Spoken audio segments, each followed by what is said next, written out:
control of the voice experience. The people in psychiatry felt the voices were in control of them. They weren't living their own lives, the voices were living their lives. Okay? So, Ron was a member of this group. He started attending from, I don't know how many weeks he came before he said anything.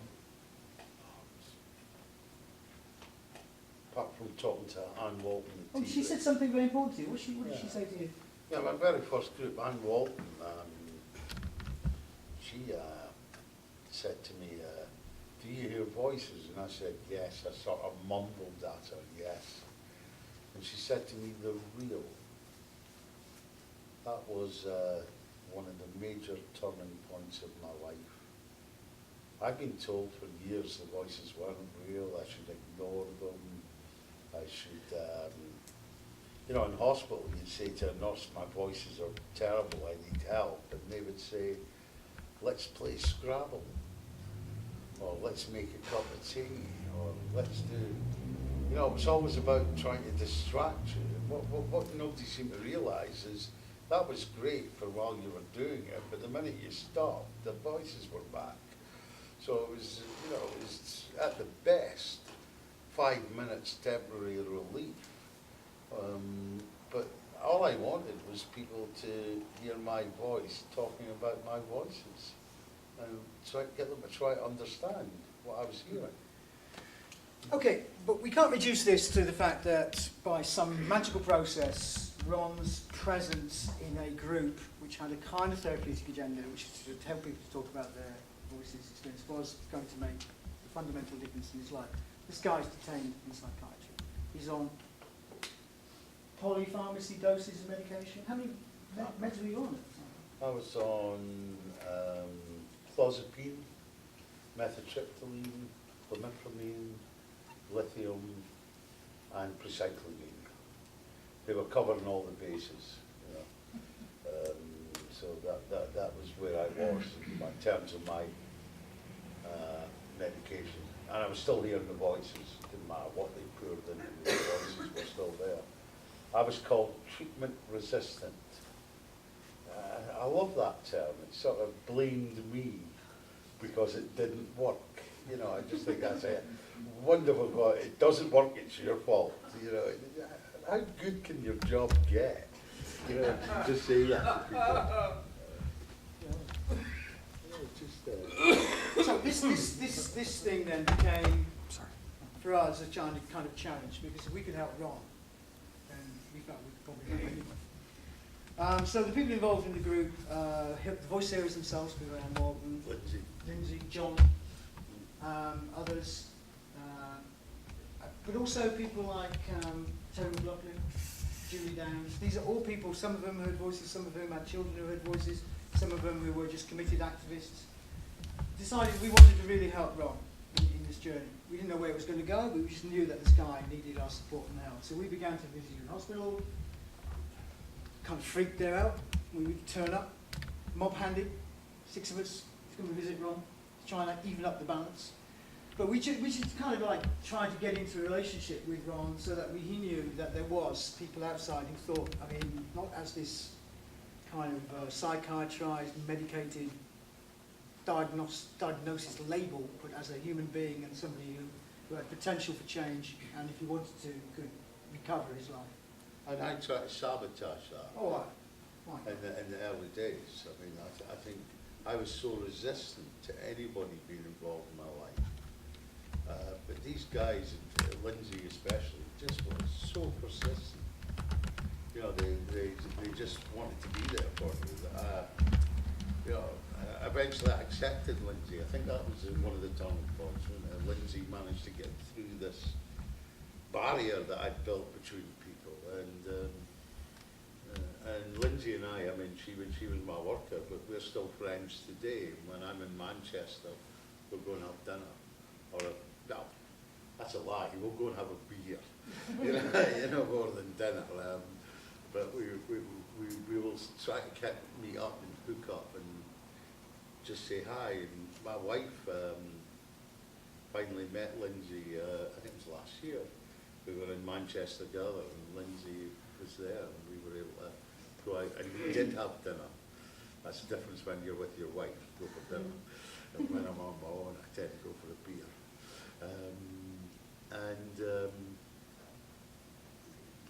What my wife learned was a lot of things about me that she'd heard me talk about, but didn't really know the context in which to put them, and she was able to put a lot of things back into context. Like, I always say to her, the first group I went to, the only reason I went was because Lindsay said she would take me for a beer on the way back. You know, and tomorrow I'll probably say more about that, because that was quite a big turning point. Okay, so you've been coming along for the group for a while now, and you started talking, didn't you? Yeah, that was the first bit. Yeah. And also I started learning how to do things. The first thing I learned was how to negotiate with my voices. So we were voice dialoguing very early on in that sort of circle, was to negotiate with my voices on how to get time where they would leave me alone and I would be able to do different things. And then in the evening, I would always give them the time back. It wasn't that I got free of them immediately or more power. We shared power for a while. That was what we now call it structured time. And, something that we do, we always teach people at the beginning. Yeah. Okay, so what we're working on here is we're developing information about the voice hearing experience. We've got this kind of questionnaire we're asking people to fill in to tell us about what this experience means for them. And this really is the first time that people have actually done this. I mean, psychiatrists, generally speaking, have only been interested in voices in as much as you hear them and what they mean to you in terms of whether or not they're commanding you to do things. What we were concerned to find out was asking people much more detail about their hearing voice experience, like, you know, okay, when did it first happen? What did it feel like when it first happened? What is your explanation for your voices? What do you believe is going on with these voices? How many voices do you have? What do the voices represent? Do you know these voices? Do they represent people you know, or are they metaphorical voices? What are they? We're also concerned to know, you know, do you know why you heard these voices? Is there a reason for it? Is there something that happened to you that led you to hear this voice? And we began to realise, we began to understand that voice hearing experience had meaning. That a lot of people who heard voices, for instance, can tell you why they first heard voices. And for many people, I think about 70% of people who hear voices as a consequence of some kind of trauma that occurred in their life. Or, yeah, and they know the root of those voices. And they know where the root of those voices come from. They can tell you that. But the thing is, nobody ever asked them that. Because the paradigm was, it's part of a disease syndrome, it's part of a syndrome of something, and therefore it's not really important what the voices mean because the delusion's in it.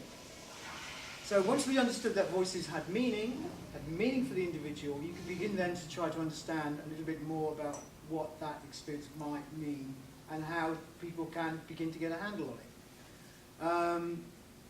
So we are not only a group that meets as a group, we're also doing things like encouraging the voice hearers to become ambassadors in their own right for other voice hearers. So one of the things we're doing now is we're beginning to train people who hear voices in public speaking techniques, using PowerPoint presentation, having the confidence to give lectures, presentations, and we're starting to go out to the world.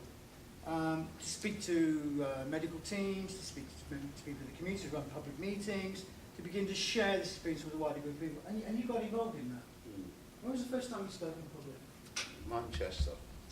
We had the Manchester conference, Marius Rom was there, and I spoke for about 5 minutes. That was me, finished.